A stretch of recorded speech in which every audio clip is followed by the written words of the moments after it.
I want to do a bit of a video on insurance. I did struggle a little bit to insure things the way I wanted.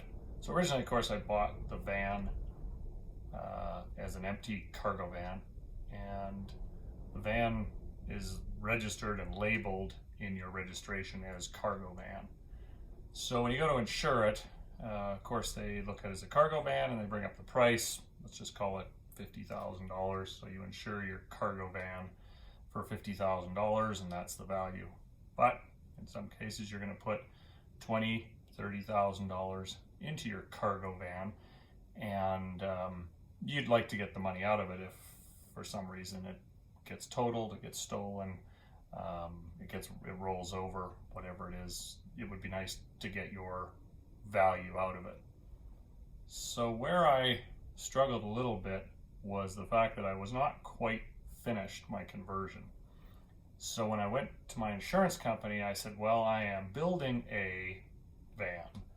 And they said, we don't cover that. So what I did find out is, of course, there's such thing as a camper van that's being sold. The Ram ProMaster, I think Winnebago does one.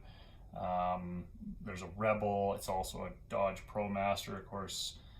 Mercedes, there's a bunch of people that have the Mercedes ones and all that, and they are a legitimate camper van and sold as such. It's still a cargo van on its registration. There is only one VIN number for the van. With a motorhome, Class A, Class C, there's two VIN numbers. One for the chassis and one for the installation of basically the cab or the living portion on top of it. With a camper van, you can't do that. It's all one body, one VIN number that comes from the manufacturer.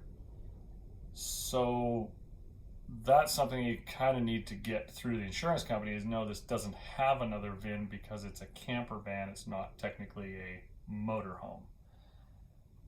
The other thing I found was that if they are changed, if somebody did re-register it as a camper van, it's done after the fact. It's done after it's purchased and after it's already registered. So you can go down to your registry, if that's the way the system is done in your country or province, you go down to the registry and say, this is not a cargo van, this is a camper van. They may ask you a couple of questions about what's in it, what makes it a camper van. Of course, if you have a toilet and a stove and all those things, it is technically then a camper van.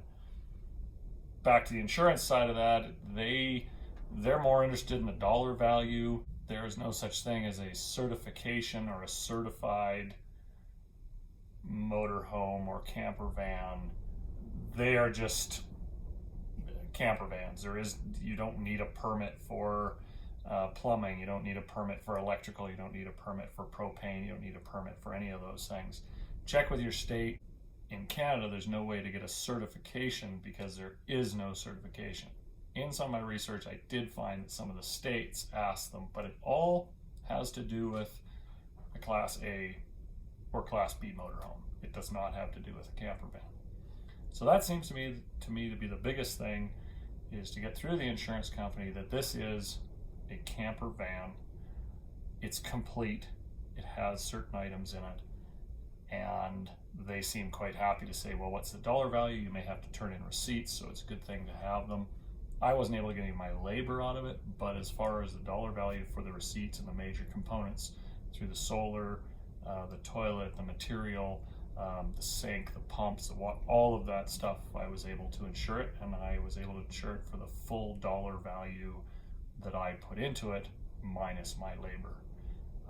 I went through Cooperators Insurance in Alberta, and they were very good about it. They had heard about it. Like I mentioned before, the big thing is you need to be finished. You need to have the receipts for the finished product. Doesn't mean every piece of trim has to be in and every door handle and everything, but it needs to be finished enough that if they say, oh, can you send us a couple of pictures, you can send a couple of pictures in, and you basically have the material that you've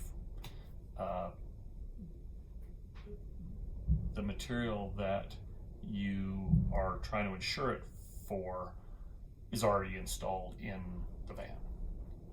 Anyway, that's my deal. Anyway, that's my thing on insurance. Good luck. If you have any questions, let me know.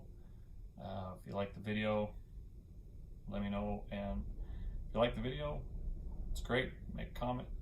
If you like the video, if you like the video, comment. And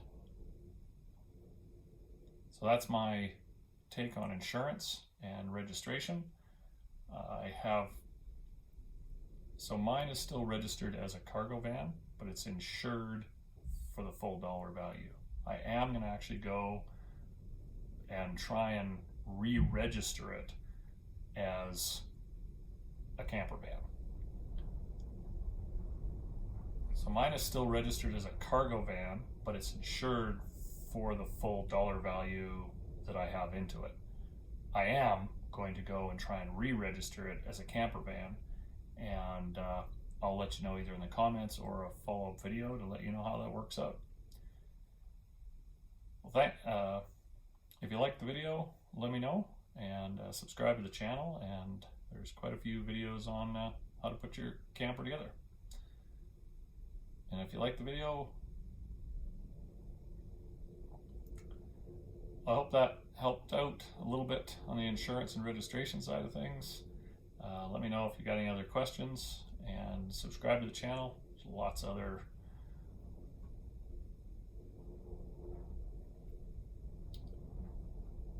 Thanks for watching. If you like the video, comment, and if you want to subscribe, please do.